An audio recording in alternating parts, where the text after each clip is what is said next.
As we are at the top of our hour, we will start and get ready. We are happy to welcome each and every one of you to our session 3 of this journey of aligning and assessing career readiness. And Michael, are you with us today? I don't see you on my screen. Are you here? If you I am talk, here. okay, there you Yes, go. Pop up, then you'll pop up on my screen. Hi, my I'm friend. right here. See you How are again. you? I'm doing Yeah. good. Glad to have you back with us as we invite our guests in. If you were joining us, make sure you have an opportunity to put your name in the chat box. We will use the Q&A box for questions we'll have for Michael at the end of his session. Um, Please just let us know where you're from and where you're at if you join. I'm happy to introduce to you our next speaker, Michael Pflug, who is going to discuss and share effective ways educators can ensure students are equipped with the necessary skills for success in the workforce and practical. We love this word practical. Practical insights into assessing students' job ready knowledge. And we know how important that is. Michael is currently serving as a program coordinator for teaching and learning at Region 10 Education Service Center since August of 2023. In his previous role as the CTE CCMR grant consultant in Region 10 ESC from 22 to 23. Man, that's a long title, Michael. That means. He has Yeah. successfully managed and provided leadership for over 1 million in competitive federal and state grants, focusing on innovative CTE pathways. Michael built valuable partnerships with industry stakeholders, including the Texas Workforce Commission, the Texas Education Agency, the Higher Education Coordinating Board, and local education agencies. In other words, he is super collaborative and knows how to get this work done for the students that he is serving in partnership with folks in the area. Michael's rich background includes serving as the K-12 STEAM curriculum coordinator at Prosper ISD from 2016 to 2022, where he played a key role in designing curriculum, developing pathways, and coaching instructional best practices in CTE. He has also taught science at all grade levels from 5th grade to 8th grade. He has extensive knowledge of state and federal CTE programs and funding methods, which we know is important. And of course, he has several degrees and has been a member of plenty of professional associations. Without further ado, as we lead into our third session, we have with us Michael Pflug. Remember to put questions in the Q&A, and sometimes if you just want to chat and say something, you place that in the chat. Are you ready to take over, sir? Absolutely. I will unshare my screen as we lead into our third session.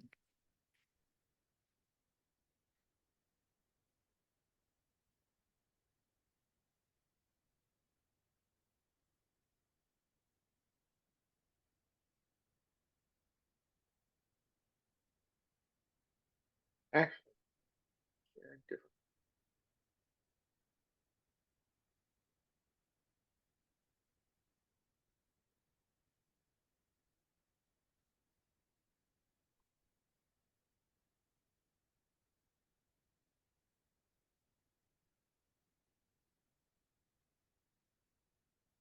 All right. Can you see my title slide? I can. All right. Let's get this show on the road. Thank you. Okay. Well, as she said, my name is Michael Pflug. I'm the program coordinator at Teaching and Learning here at Region 10 Education Service Center. Um, and for those of you who don't know where that is, which is highly likely unless you're from Texas, we are in the Dallas-Fort Worth area. So we serve Dallas County plus all of the counties you see here located on the map on this slide. And we were enacted in 1967 by the Texas legislature along with 19 other ESCs. So there's 20 of us total. And we proudly serve 880,000 students and 115,000 school staff, of which 60,000 are teachers. So we see a lot of folks. We are the second largest service center in the state of Texas, only surpassed by the Houston area. We have 81 independent school districts, 42 charter schools, and 7 major private schools within our boundaries. And we do everything in our power to help them run more effectively, whether that's teacher training, that's learning, that's we're helping a CFO, or we're helping superintendent. We do everything in our power to help them run more effectively. So that's a little bit about me and where I'm from and my point of view. I want to start today off with a question, and it's kind of a big question. What evidence do we have that points to a comprehensive understanding of a student's career readiness? Take a second. You don't have to put it in the chat because I'm going to use this throughout the whole presentation. But I want you to think about that. What actual evidence do we have that a student is career ready? We can have them take assessments, and we can have them take different things that point to, oh, they might be good at one career, or they might be good at another, and we can kind of lead them down the road. But what is actually going to show that they are going to be effective, or that they are career ready to enter into the workforce?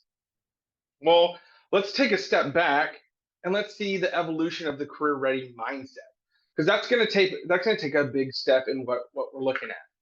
So I'm going to break this up into 3 eras, and I'm going to take it through the lens of career and technical education, CTE. So I'll use CTE a lot, but I'm referring to career and technical education. So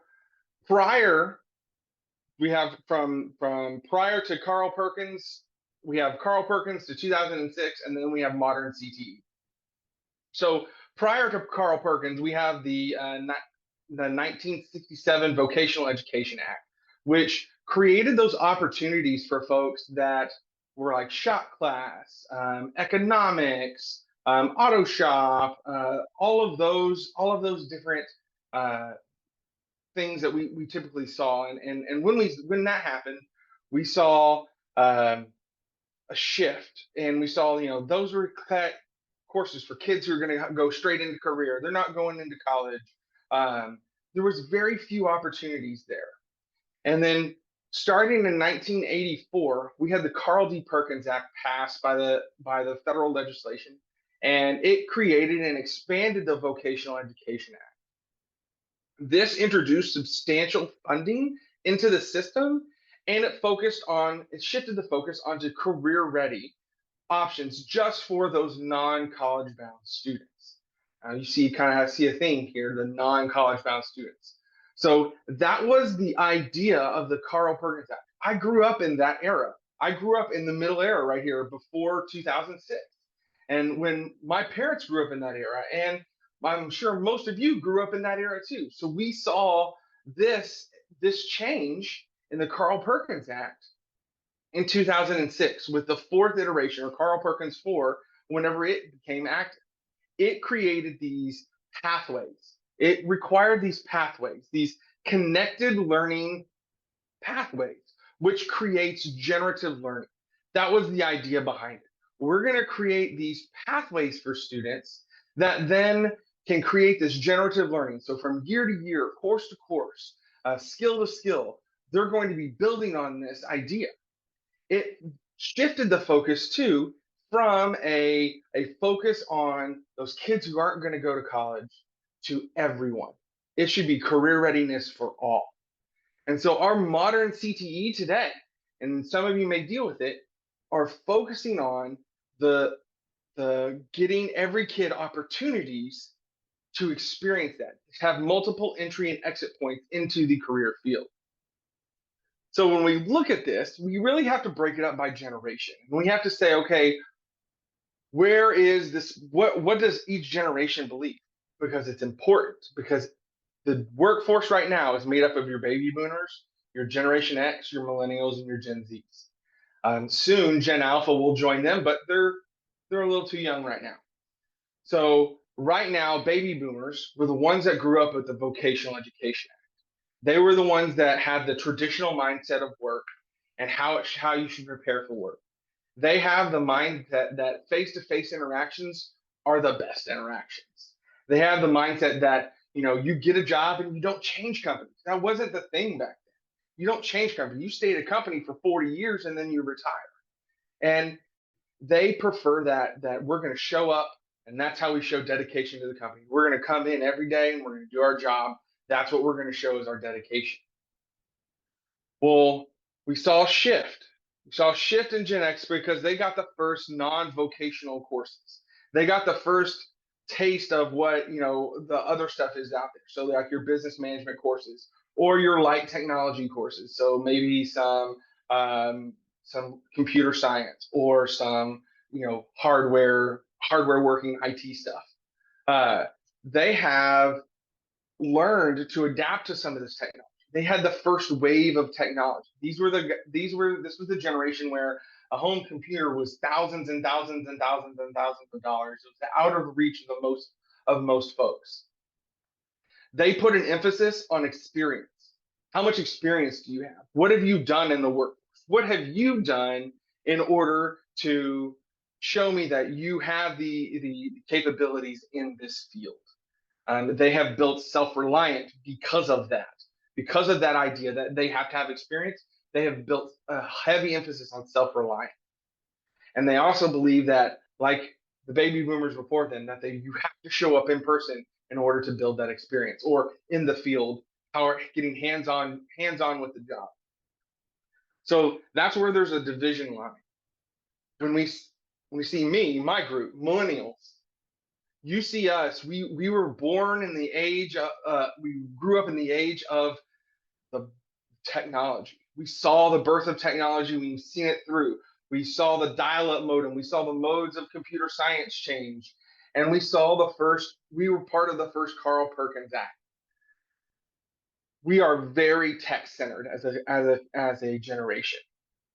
We value purpose and philosophy, not titles and companies. And we have a strong focus on the quality of work, not time at work. So what does that mean? That means that we are focusing on how can we get our work done more efficiently? We want the best quality work. We don't care how long it takes you to do it. And this leads into that Gen Z generation. These kids are still in school. These are kids that are still in school right now, entering early into the workforce. And so they grew up in this pathways era where they were asked to make a choice and make a what do you love? What do you want? And they focused on how can I solve problems, not what do you want to be when you grow up. So the questions they were asked is what problems do you want to solve, not what do you want to be? Because they had no frame of reference of that. They just saw what their parents saw. And they didn't want that. They didn't believe in that. So they wanted something different. These are our true tech pioneers. They're the ones that the other generations are going to come to pioneer stuff and say, hey, is this working? Does this work? They are very flexible. They believe that specialization is unproductive. They believe that if you can specialize in something, you should be able to do a whole bunch of stuff. They want flexibility in the workplace. We see more folks in Generation Z and late millennials asking for remote work in the workforce. We see them asking for more flexibility in the workforce. We see folks leaving, like registered nurses. We see registered nursing leaving a stable job in a hospital to take a travel nurse job or to take a PRN job where they get to choose the time and the hours and what they work. They don't care that there's not healthcare associated with it. They don't care that they're not worried about a pension. That's not the things that motivate them. It's that flexibility. And they're driven by passion and mission, not company loyalty. That's why the average Gen Z employee is staying anywhere between 2 and 4 years at their job. They're following their passion, not the company. So when we look at the workforce, it is very diverse. And you see that most of the workforce is the Gen X and the millennials. Typically, you have your baby boomers and your Gen X are going to be your higher up folks who are making the decisions in a company, and your late millennials and Gen Zs are going to be the lower folks on the totem pole. Now, I say all this to give you a frame of reference of what beliefs these generations have about work and what we should be doing to teach work. So you realize baby boomers and Gen X believe that they should be there every single day, getting hands on that time, whether it's worth it or not, they should be there at work. Millennials are the first generation to believe that, hey, maybe they don't need to be there the whole time. Maybe they can get their work done in 4 hours. So, what is happening in our schools? So, when we look up at the makeup of of teachers in our schools, we see that most teachers are falling in that late or early, however you look at it, Gen X into millennials. Those are most of our teachers. 57% or 30 to 49 is going to be your generation for your teachers. But still, if you look up at the top, almost 30% of our teachers are Gen X and baby boomers still. So they're going to be 50 to 55 plus. Now, what does that mean? That means that these folks who are teaching these tech ed courses or these CTE courses, career technical education courses, they have a specific belief about what education looks like. And when we look at CTE, that that number drops even more, closer to the 40% mark, because most CTE teachers, this is their second career.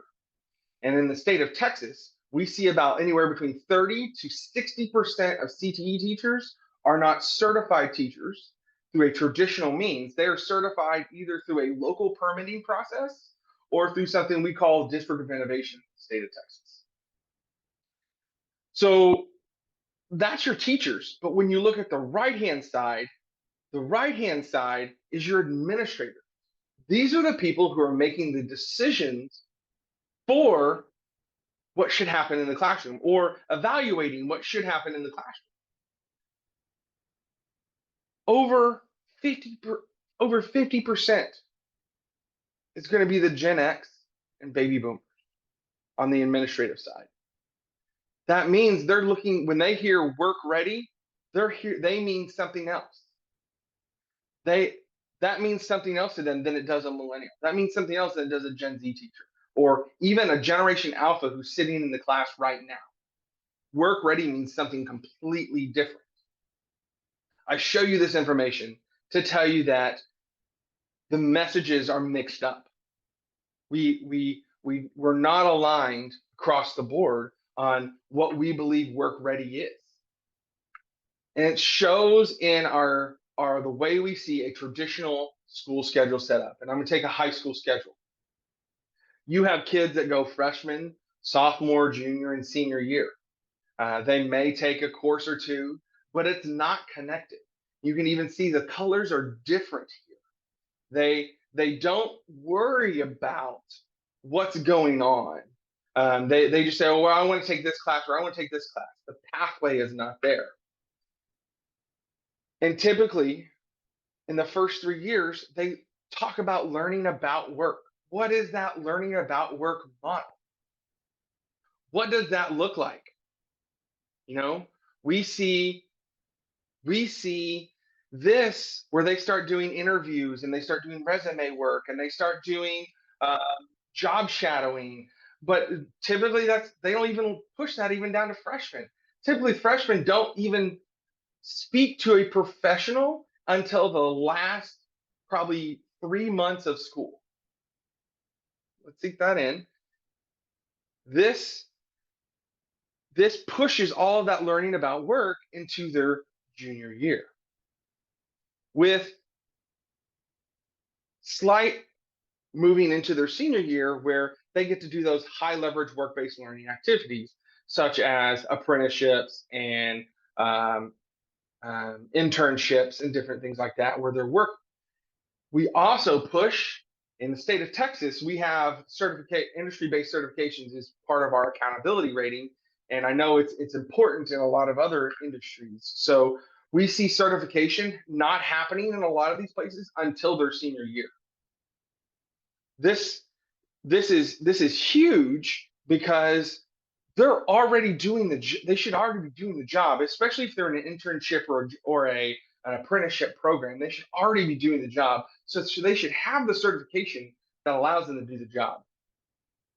So when we look at this, what happens to the learning here? Well, we have repetitive learning year after year after year because the teachers are spinning their wheels because they don't know how to take it to the next level. They don't know what goes to the next level there. And so kids get bored, they drop out. We hear it all the time. I already learned that. Or the teachers say, I should have learned that in the grade lower. I'm not going to teach it again. Or I have to redo it, even though I know they should have learned it in the grade lower than us. This is a huge red flag when we talk about a programmatic side, because that means learning is not happening. We're not extending learning. We're not going deep with our students into this information. So when we look at a multi-year model, and this is a really a multi-year pathways model, however your state implements pathways. When we're looking at this pathways model, we are looking at it through the lens of we want kids to move through a specific course sequence. And it doesn't have to be like you have to take X, Y, and Z. It could be a general set of courses. But what you cover and the information you should focus on, that is what becomes important here. So we look at this and we shift the learning. We shift learning about work down to those freshmen and sophomore, and we focus highly about learning about work there. Now, anyone who will tell you who's in career and technical education should say this should be occurring also in middle school and in elementary. Absolutely, 100%. And the more you can get that done the more you can have them learning about work before they get to high school and have to do some of these hard choices, the better. But when we look at this, we see this and we say, okay, if we're focusing about learning about work here, then we can really push the juniors and senior level to learn through work, whether it's simulated work or actual work. I talked to a lot of teachers, and one of the things they asked me is, well, what do I do with the kids then? I was talking to an engineering teacher the other day, and he goes, what do I do with my juniors? They're not ready to go out in the work, but I can't let them do work here. And I said, okay, great. You're the CEO. What do you require of them? Have them pick a project, build their Gantt chart, build their project management boards out. Write a project draft, a project proposal. Have them send memos to you. Take them through the project iteration, the product ideation process. That's what they should be doing, because that's what they're going to be doing as engineers. We've seen this work that so much that we've even had a school district have students apply for patents their senior year. Work with the teacher and the in-house counsel for that district. And they've actually applied for patents and received them. So a student is leaving as a senior with a patent, which is completely awesome. So when we do this, we shift the exams, the certification exams, down to that sophomore year. The sophomore year is that sweet spot, because then when they're moving up to that junior year, let's say they're going to in a graphic design program. If they have an Adobe certification, the minimum level, the minimum level of skills they have before you can move them, before they even come to you. Hey, they have this Adobe certification. They can do X, Y, and Z. I don't have to reteach that, because that's what they're going to do in the workforce. They're going to say, you have that certification. We just expect you to know it. So we're already mirroring the workforce. And what does this do? This allows us to have that continuous learning that builds in complexity and allows us to say, okay, by the time we graduate, these kids, they're going to be there. Now, that opens up a whole nother set of issues. And that, how do we make this transition? How do we make this transition to a multi-year pathway? You're like, okay, Michael, that's great. That's awesome. But how do we do it? What does that look like? And we have to focus on essential skills. Absolutely, we have to focus on essential skills. What are those? So we have to change our mindset. We have to stop thinking about the outputs and move to the inputs. Stop thinking about the inputs and move to the outputs. What do we want students to be able to do because of our learning? That's not a revolution. That's not a new thing. Michael Pflug's not coining that phrase. But we have to move from the inputs to the outputs. And we have to think about that. I'm not going to read through this slide, but I am going to tell you that this is a brief history of curriculum mapping. And when we look at it, we move from a diary map where teachers got together and said, this is what we did, and this is how we kind of put things together, all the way into a standards-based map in the 1990s. If y'all remember the 1990s, high-stakes testing and No Child Left Behind take full swing in our nation, and we moved to a checklist. And I've interviewed and talked with several hundred teachers, and they all end up saying, "Hey, it's just some form of this. Hey, it's just a checklist. Oh, I got it. Check, check, taught. I taught it. It's their job to learn it. Whoa, hold on. It's not. We got to make sure they are learning it. We have to verify they're learning it. We have to do everything we can to make sure they're learning the information. And that's where that third generation is. By the way, we're still in the second generation. Most districts are still in the second generation. They're focusing on that standard base. And what we have found out too is parents don't care about what standard number it is. They don't care that it's standard 3.752 or whatever it is. They want to know, what is my kid going to learn? What is my kid going to be able to do because of this learning over here? They want to know, when are you going to teach them the important stuff? Well, that's where outcome-based mapping comes into place. And we look at the outputs. We look at the outputs and say, this is what they're going to be able to do. We stand behind these. We guarantee these. Every student is going to have these minimum experiences through these outcomes. So we're focusing, instead of on a long laundry list of standards, we're focusing on the outputs or the performances we see. This ties directly back to what we believe in essential skills. Essential skills are skills, and by virtue of the knowledge, that we are guaranteeing students, regardless of background, will master in a given pathway. So when we talk about a pathway, these are the things that we are going to guarantee they're going to master. Now, how do I identify essential skills? Essential skills have endurance. They are skills, and by virtue of knowledge, that have a value beyond a single test or a course. So it has a value beyond a certification exam, or a value beyond a semester exam, value beyond a freshman level course. It also has leverage. So it has value in multiple disciplines. So not just engineering. It has value in engineering and in health science and in IT and in insert whatever other field. And it has to have readiness. Readiness means it is necessary for success in the next level of instruction. So in order for them to be successful, they have to have this information. So it has to have all three, not just one, not two. It has to have all three in there. Now, essential skills have gone by several names. They've gone by essential standards, power standards, priority standards. All of those are what we're talking about. I like the word essential skills or essential standards done by Mike Matos in Taking Action, the RTI handbook at work. I referenced him there in my footnote, but that's where this terminology came from. The way a typical essential standards are set up is it's based off of a course. We say in this course, we have a standard 1 and a standard 2, 3, 4, 5, 6, 7. Those are the ones that we are going to spend our time on. Those are the ones that we are going to intervene on. Those are the ones that we are going to pull kids for tutoring on. And then all the substandards, if they don't meet those substandards, if they have the essential standard, we know that they've met those substandards. So it kind of breaks down like that.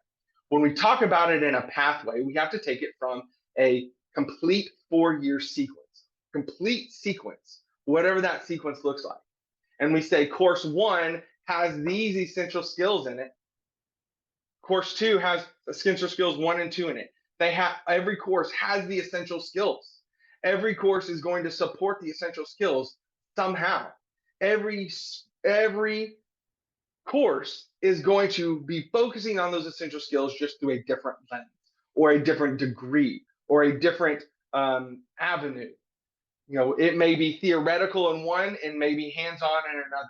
That's absolutely fine. But these essential skills are what help drive how we know they're going to be ready.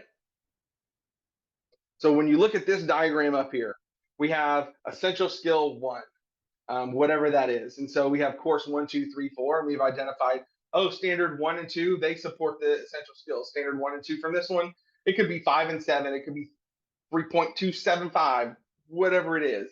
Those are the standards we identify that support the essential skills. You're going to have multiple essential skills. Don't worry, I'm going to show you what some look like in just a second. So when we're identifying them, how we have done the work to identify these is we've determined high need sectors from the local labor market and identified area employers. So we look at the labor market data, and this is where we started. We said, what does our labor market data show? And then who are the employers? Who are the players in this? What does this look like? We established a committee comprising of industry experts, educators, administrators, workforce partners, all those folks, and then they compile the qualities of a candidate that is ready for entry level positions. So if we say this candidate here, if they have all of these essential skills, they are ready for employment when they leave, regardless of what other further education. They are ready for employment. You would hire them. That's where we start. What qualities do they have? We categorize those qualities. We craft a 1 to 2 sentence that describes each of those qualities, each of those groups of qualities, and then we develop a rubric for evaluating those candidates based on each of those categories. So here's some of the work that we've done in a recent one that we did. This is for immersive and interactive media, or spatial computing, or AR, VR, whatever words you want to use. So when we got our group together, these are the things that they said. You know, we had folks who are leaders in this sector. We had video game folks. We had graphic design people. We had some of our largest districts participate in this. So we had our Richardson ISD. We had some medium-sized districts participate in this, and most districts in the state of Texas are required to have these types of committees because they're receiving the Perkins grant from the state of Texas, and which is a federal grant. So when we look at this, these are the things that we came together, and then the committee agreed that these would be our essential skills, and these are the descriptors of the skills. So when we talk about visual design, this is the exact word. This is the exact what we mean when we say visual design. When we say collaboration and communication, this is exactly what we mean.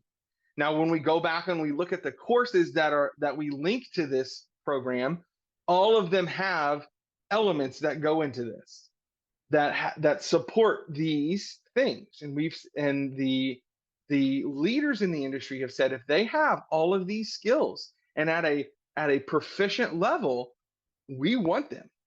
They are going to be a very hireable candidate. So how do we make sure they're at the proficient level? Well, we've developed a rubric. So our rubric spans novice to expert, and you can see it there. In each of the levels, we start with expert, and they should have a descriptor in each level. And we start with expert, and we say, what does the expert student, what does that portrait of that expert student look like in this pathway? If they have all of those essential skills, if they have this one identified essential skill, let's say visual design, what is that expert visual design skill student? What is their portrait? We start there, and then we go all the way down to novice. And that's where the teachers then get to decide, hey, we're going to design performance tasks or cornerstone tasks, which we'll talk about in a minute, around these essential skills. That's not only are going to identify where they are coming in, they're also going to help us identify where they have grown and when they're leaving us.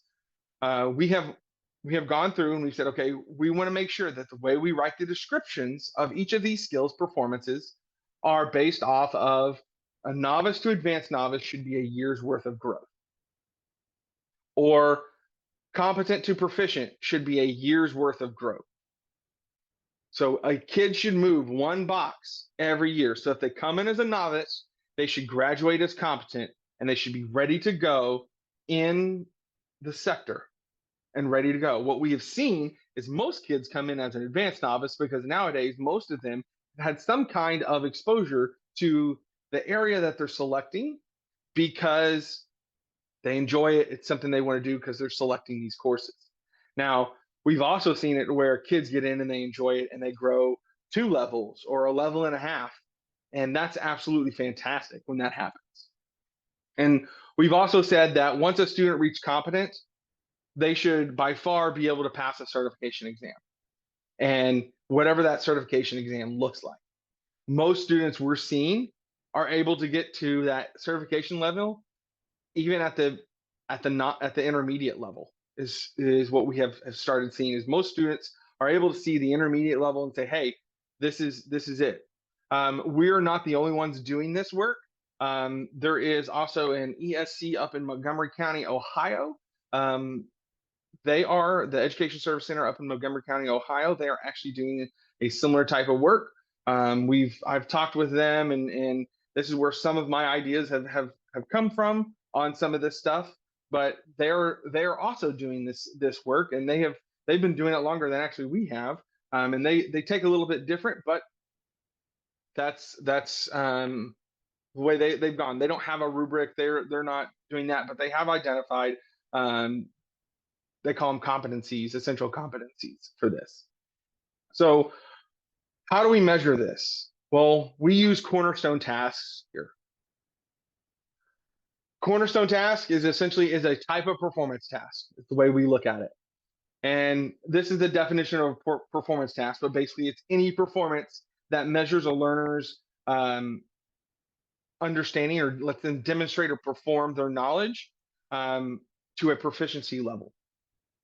So when we actually look at performance tasks, that's everything. When we talk about the performance tasks, you can do PBL with performance tasks, you can do a lot of things, but we're going to get actually really specific and define that a little bit. So we're going to say performance tasks, and then we have transdisciplinary tasks, or a specific type of performance tasks that is a little smaller. Content specific tasks are a little smaller than that. And then down at the very bottom, we have our cornerstone tasks. These cornerstone tasks are the ones that are a combination of all of this. Cornerstone task is a performance task that is transdisciplinary and addresses content-specific outcomes. So we are looking at both those content-specific outcomes and those transdisciplinary outcomes that transcend all of this. That's why it's a cornerstone task. That's why they can measure essential skills, because a cornerstone task by nature is going to have endurance, leverage, and readiness. So cornerstone tasks, they engage the learners in applying their learning in an authentic context as a means of providing evidence for their ability to transfer knowledge and skills. That's what we're after.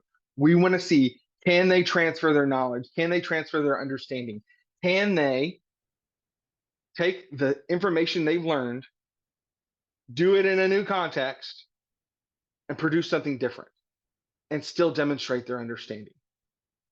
This allows us to say, from year to year, course to course, unit to unit, these kids are building on their knowledge. These kids, have a true multi-year pathway for them. We have a true understanding of where they could be in a year. We have a true understanding of what we're gonna look at. And what's great too is when parents see this, they feel like they can help.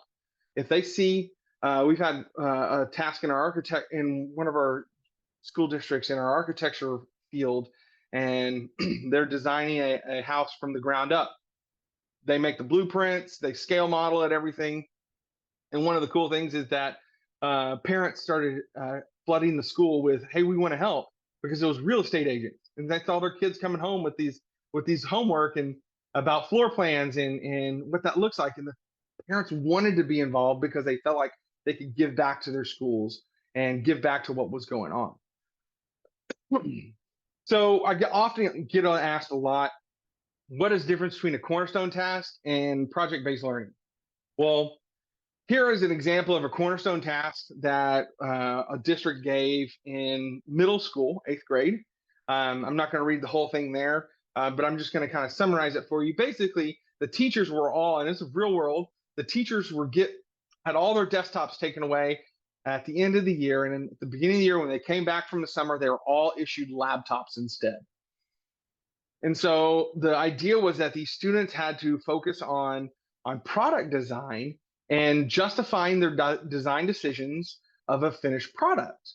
So they had to design a laptop stand for a teacher.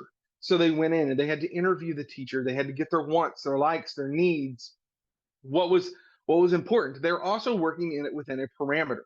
So a lot of things that are going on here. You can see that they're going to be measuring. They're going to be talking. They're going to be collaborating. They're going to have to get those interpersonal skills where they're going to have a dialogue with a teacher. Kids are willing to talk to a teacher. This is a first step into measuring a lot of those transdisciplinary skills. By virtue, this is a really easy way to measure a kid's understanding. Now we come over here with a PBL, with a driving question. How can you improve the day-to-day working life of a teacher on a laptop? Not saying that's a bad or anything bad with that. I'm just saying that can give you wild answers, and you're going to get those kids that say, "Well, I made them a little thing and helps them organize their cables, and they have one little circle. That's it." And yeah, it helps them on their working life day to day, but is it where we want it? Is that the level we need? It's not. So when we look at these, we have to really look how can we structure our classrooms and our systems in order to support these essential skills. So some things, some key takeaways between the differences between the two is Cornerstone's task can guarantee a focus on the desired knowledge and skills. So when we focus on Cornerstone tasks, we can guarantee those focus on desired knowledge and skills. With a Cornerstone task, we can strategically increase in complexity and sophistication, allowing for their use across grade levels to show student growth over the years. This is awesome because when I was teaching science, there was a lab that the 5th grade teachers used, and the 6th grade teachers used the same lab, 7th grade teachers used the same lab, 8th grade teachers used the same lab. They didn't realize they were using the same lab, but they were all using the same lab. That's okay to use the same lab, but how do we increase in complexity, and how do we let the students show growth in what they're doing with that? So they can do the same task. It's just how do we increase it in complexity and rigor? So it's Cornerstone tasks are a curriculum structure, and it supports the authentic assessment of acquired knowledge and skills. We have a lot of CTE teachers around our state that will say, "Oh, they're going to turn in this spreadsheet, and they copied these numbers," or "Hey, that we gave them something to copy over, and now they know how." That's an assessment of their knowledge and skills. But is it really, or did they just learn how to copy and paste real quick? So this provides a true framework for them to apply those knowledge and skills that they have, and us to assess them to say, are they truly career ready? Because we said if they have these essential skills, the industry wants them. Those are the things that are going to make them career ready. Cornerstone's tasks provide the framework for students to ask questions and guide their self-acquisition of knowledge. It's really awesome to see students how they use this structure of a Cornerstone task to really build in and ask questions that teachers would have never known they were worried about. And so with that, we see them going out and acquiring their own knowledge. It moves them more towards that 21st century or that modern classroom that we're looking for. And then it also allows teachers to get qualitative and quantitative data from student progress towards essential skills. So it allows teachers to grab those data points that are so important to say, hey, we are moving our students. This is how we're moving our students. This is what it looks like when we have a positive move forward or a negative move backwards. Or, hey, I know I need to grab these students because they need to come in because they're short here. That's what this looks like. So when we're talking about these essential skills, going back to that multi-year model, if we have that multi-year model, we're building in every year we're working on these essential skills to where that finally that that last year, that last step, they are ready to go. We've assessed them. We know exactly where they are. They hopefully they've gotten to that competent or proficient or even expert level, and we know what that looks like, and we can guarantee it, and we can guarantee outcomes for employers. What that does for employers then is if you become consistent at it, employers then will come to you and say, we want to give you more time, we want to give you more effort from us, we want to give you more money, we want to give you more stuff, we want to give you more things because we want better employees, and you are consistently producing really, really, really high performing employees for us. There's been some studies done by Jobs for the Future, JFF, that say, when you look at work-based learning, an employer has an average ROI of 1.52 or $1.52 for every dollar that they put in to work-based learning. That's huge. And that's just the average. If you look at it by sector, it varies even more wildly than that. And that's a huge plus for employers. It's because now they know the quality and that they're not having to put that in, so they're going to reinvest that back in their schools because they know they're getting a lot more back. So if you cornerstone tasks, they're absolutely hard to come up with and write. I've had years of experience doing it, and I still struggle. So I use Define Learning. Define Learning is a great place to do that. I know most of y'all know Define Learning, but they are a great place to have a tank, just a task resource bank that's amazing to pull from and have a lot of information. And so your teachers don't have to start from scratch because we know our teachers are overworked and underpaid. And so having a resource bank for them, or they just have to go in and do some quick modifications, is huge, absolutely huge. So again, that's about where my time is. We're about 10 till. I want to leave some time for questions, and hopefully this sparked your interest in doing this kind of stuff. Again, my name is Michael Pflug. I'm the program coordinator here at Region 10 ESC Education Service Center, and I have my email there. Feel free to reach out. But yeah, let's open the floor for questions. Michael, thank you so much. You had so much rich information. I wonder if people are like still just trying to grasp all of it. I was like trying to catch all of it. So somebody just wrote awesome information, thinking there was so much good information that people could take back and take to their schools. One of the questions I have for you is that one of our participants provided. Are you doing this for all CTE pathways? Do your pathways align no matter what school they're taught in? So in the state of Texas, we have what's called independent school districts. So every school district gets to choose what courses and what pathways they offer in the state of Texas. But I have done this with every single CTE pathway. Yes. I have done it with automotive, I've done it with welding, I've done it with culinary, I've done it with business, marketing, finance, I've done it with engineering, health science, architecture, construction, agriculture, you name it. I've done it with it. I've walked them through the process and helped them through. We're actually have a thing where I train people how to do this from our service center. So yes, it does work in every single area. In the chat, I don't know if you got to see this, but I think it's worth highlighting. Because the chat is where they can just talk and provide information. But Yeah. Beverly, as you were presenting and talking about getting the work done, she wrote, "It's possible." And she wrote, "The doorknob in your current room patented in 1878 by Osborne Dorsey, a 16-year-old African American. We underestimate possible." Absolutely.